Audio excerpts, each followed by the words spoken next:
Mr. President, it was 1 week ago that the Senate held a procedural vote on a bill that hadn't even been written. And to no one's surprise, it failed. Republicans, for our part, said it made no sense to advance to a more than $1 trillion infrastructure plan before knowing what was in the plan and how it would be paid for. Our Democratic colleagues argued that the bill text was imminent, coming any moment, any second, and it was critical to get the process started. Well, here we are, 1 week later. I guess the bill text wasn't imminent because we still haven't seen it yet. Earlier today, we heard that there was an agreement, I assume in principle, on the major portions of the proposed plan, which I concede is a major sign of progress. I want to commend all of our colleagues, including Senators Portman, Collins, Romney, and Cassidy, who've been working hard on our side of the aisle to achieve consensus, and on the Democratic side, senators like Senator Manchin and Sinema and others. But this infrastructure plan that we haven't seen yet is no more ready for action today on the floor than it was last week. We made clear last week that we wanted to see the details before voting on a $1 trillion bill that will impact every community across this country. Until this bill is actually written and we have a chance to review it, including all the details, the costs, the pay-fors, and the impact it will have on our states, I will not support it. And I imagine the majority of my Republican colleagues feel the same way.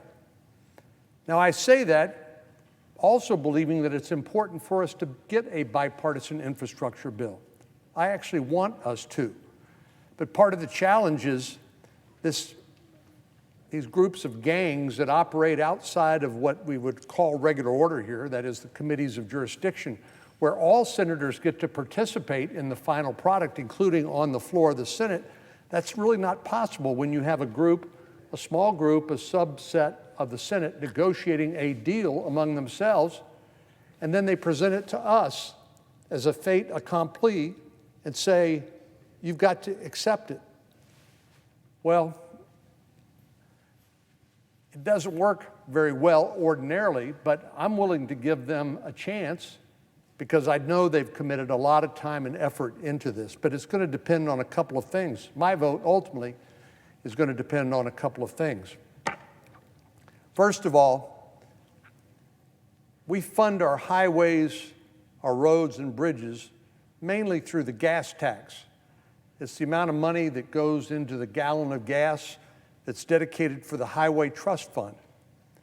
Well, because our cars are getting more mileage now, and because we're seeing alternatives like electric vehicles, the Highway Trust Fund is simply inadequate to fund the demand of our infrastructure, roads and bridges and the like. But that's no excuse for us to get away from what has heretofore been a pay-for model or a user fee model. In other words, infrastructure should be paid for by the people who use it, not people who don't use it. And that's why the gas tax, at least as originally conceived, made a lot of sense. But we made a couple of mistakes. One is we didn't index it to inflation. And secondly, we just couldn't account back when the gas tax was adopted for the innovation we've seen in transportation. Natural gas-driven vehicles, electric vehicles, and the like that pay nothing for our roads and infrastructures. And I think it's a very serious problem for us from a fiscal point of view to get away from a user fee model. First of all, we know that we've had to spend a lot of money to fight the COVID-19 virus, to deal with the public health and the economic consequences associated with it. That's why we passed, I believe it was a total of 5 bills last year alone on a bipartisan basis to defeat this virus. And you can tell from some of the face masks being worn here in the chamber right now, we have not yet been able to defeat it, finally, notwithstanding the discovery and broad use of vaccines and other treatments. But an infrastructure bill is different than a pandemic because we actually should be in the position of paying for our spending rather than borrowing from future generations. And I appreciate the good work that's been done by the bipartisan negotiating group to try to come up with some credible pay-fors. But they haven't been able to use the traditional user fee model because President Biden and his administration took it off the bargaining table, which means you have to use other pay-fors outside of a user fee model in order to pay for it, or else you just merely add to our debt and pass on the responsibility to pay those bills back to future generations. Well, I don't think any of this is news to the majority leader, who once again is scheduled to vote before we have a bill that we can actually read, discuss with our constituents. I, for example, would like to be able to discuss the contents of the bill with my friends at the Texas Department of Transportation and the governor and other people who are very much engaged in what the infrastructure in my state looks like, what it should be, and what we need in terms of investments in the future. But I can't do that if the bill text hasn't even been released yet. And the majority leader knows that. So the question I have is, why in the world would the majority leader schedule another vote before the bill is even released, before we can read it and consult with our staff and outside experts, like my friends at the Texas Department of Transportation? Well, we've seen contradictory signs about what our Democratic colleagues really hope to do. When asked about the fate of the bipartisan infrastructure plan, the Democratic majority whip said talks have gone on long enough, and he would support rolling it into the Democrats' reckless tax and spending bill that Nancy Pelosi said she would not pass in the House a bipartisan infrastructure bill unless, at the same time, she was able to pass what has nominally been called a $3.5 trillion spending bill, but we know is actually spending a whole lot more money than that. President Biden spilled the beans when this bipartisan group was at the White House a few weeks ago, where he said he would not sign the bipartisan bill into law unless at the same time he could sign the partisan reckless tax and spending bill that's passed purely on a partisan basis. In other words, they're linked, both by Speaker Pelosi and by President Biden. Now, President Biden did walk that back, or at least he tried to, but Speaker Pelosi has remained adamant that she will not pass any bipartisan infrastructure bill in the House unless she can get the votes in the House and presumably in the Senate in order to put pressure on some of the Democrats who are resistant to see us continue to add to our national debt and fuel inflation by more reckless spending, as well as the huge tax increases that would necessarily go along with it. So I'm beginning to wonder whether there was actually a sincere desire on the part of our Democratic leaders here in the Senate, whether they actually wanted to pass a bipartisan bill, or whether their goal was really to pass the reckless tax and spending spree bill that Speaker Pelosi said had to pass if we were going to pass a bipartisan bill. We also need to know, Mr. President, whether Senator Schumer will honor requests for people who were not part of the negotiating group, the gang or I don't guess they call themselves G10 or G20 or G21, whatever they're called, but it's a subset of senators who've been negotiating the bill. The question is whether whether the majority will permit other senators who are not part of that negotiating group to offer amendments to the bill, and whether they will permit us to have debate and votes on those amendments.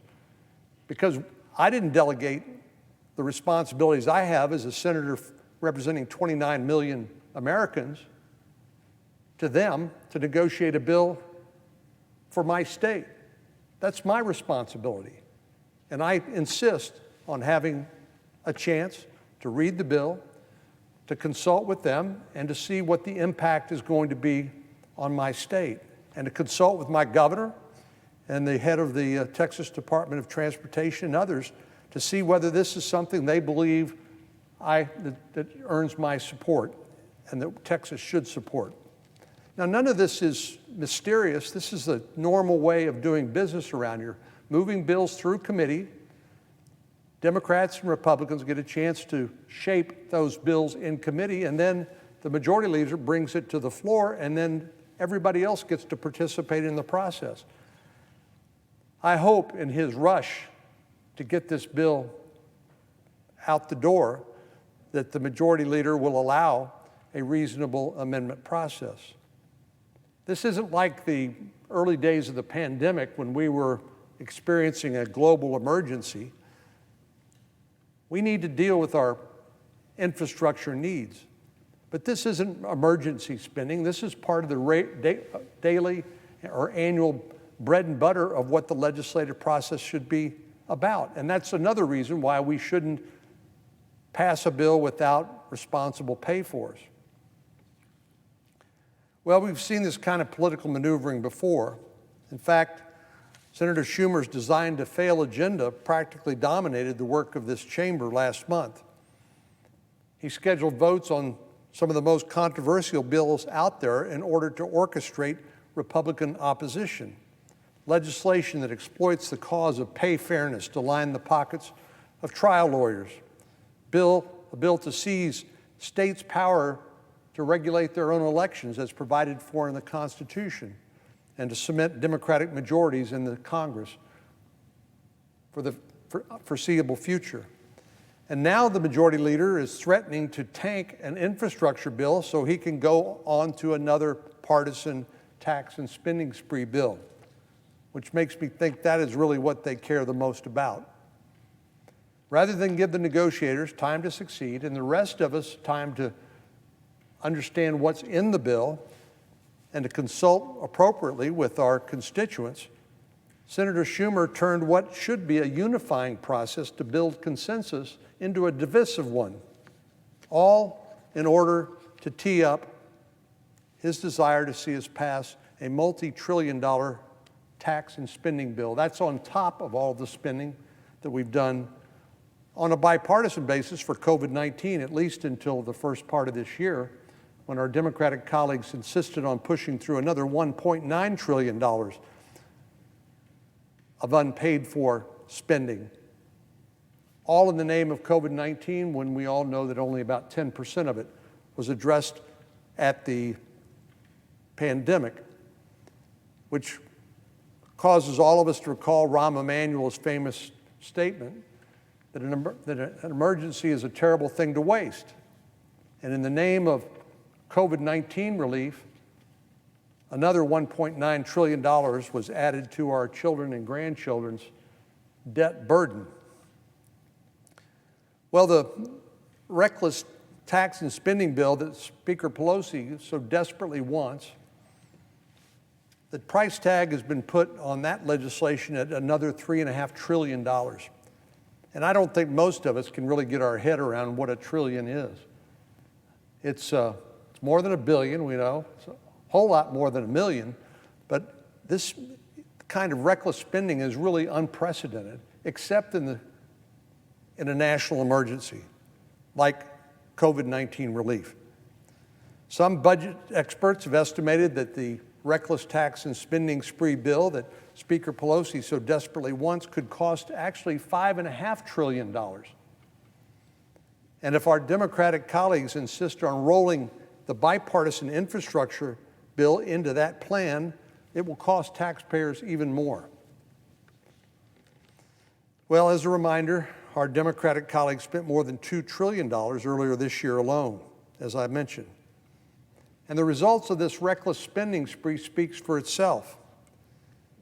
Democrats have sent big incentives to workers to remain at home, not back at work, through September this year by enhancing their unemployment benefits with an additional federal government bonus, which provided in my state about 80% of the people collecting unemployment insurance were making more on unemployment insurance than they were going back to work. So it's no wonder that we had trouble getting people back to work, and businesses had to cut back on their open hours. Restaurants had to close down because they simply couldn't find the workers or the businesses couldn't compete with the federal government for these essential workers.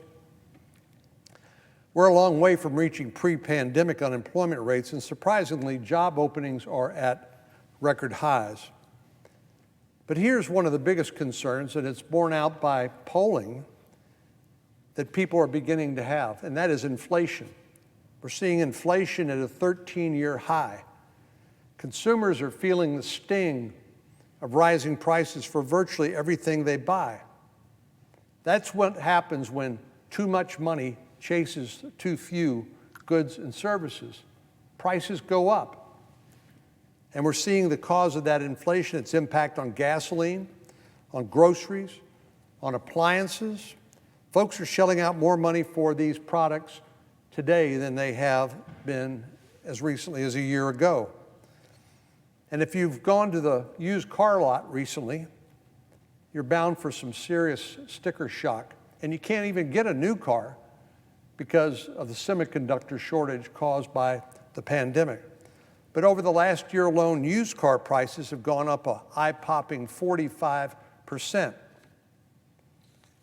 Well, as I said, there's another reason why new cars aren't available, and that's because the semiconductors that make these computers on wheels actually run have not been available because 90% of them are made overseas in Asia. Now, we've taken an important step to try to deal with this vulnerable supply chain of semiconductors that affect both our economy and our national security when we passed the U.S. Innovation and Competition Act last month here in the Senate. So we are capable of doing things on a bipartisan basis if given the opportunity. The Wall Street Journal recently called this bill, the Innovation and Competition Act, the third infrastructure initiative, and noted that while smaller, it's freighted with just as much long-term economic and strategic importance. So as Congress debates infrastructure investments, we can't let the one that passed the Senate last month slip through the cracks. There's a lot on the line for our economy and national security, and we need the CHIPS program up and running, which is a $52 billion investment in domestic manufacturing of advanced semiconductors, something that we rely on for Asia, and principally Taiwan, that produces 63% of advanced semiconductors. And we can only imagine if that supply chain from Taiwan or Asia was disrupted by another pandemic, a natural disaster, or heaven forbid, a military conflict. So I want to make sure that our colleagues know I appreciate the work they put into this bill, but I know they also appreciate the individual responsibility that we have as senators to participate in the process, particularly when it comes to spending $1 trillion on infrastructure. We need to have the text of the bill, not just a summary. I appreciate our colleagues giving us, some of us, a notebook. It's a Bipartisan Infrastructure Investment and Jobs Act summary. That's helpful, but that's not legislative text. And then we need an open amendment process so that those of us who weren't party to the bipartisan negotiations can participate in the process, hopefully, and make the bill better. I would like to see us actually substitute some of the spending pay-fors with a user fee model that's been traditional using the gas tax. But as I said earlier, the gas tax has become a little outmoded and insufficient to pay for the infrastructure that we all want and need. So, Mr. President, there's a real need to invest in America's infrastructure, and it's never been more important for us actually to pay for those investments in a responsible way. As it stands today, our debt to GDP, gross domestic product ratio, is at the highest level since World War II. This is not the time to continue spending and spending and spending until our grandkids are left sitting in a pit of debt so deep they will never climb out of it. Now, I'm encouraged that our colleagues have gotten us this far, but the bill's not ready, and we need to see the text and be given adequate time to read it and consult with our constituents about it and to satisfy ourselves that the summaries they provided us and that the pay-fors are real. Senator Schumer would be wise to postpone today's vote until members on both sides have had a chance to evaluate the details of this legislation. With that, Mr. President, I yield the floor.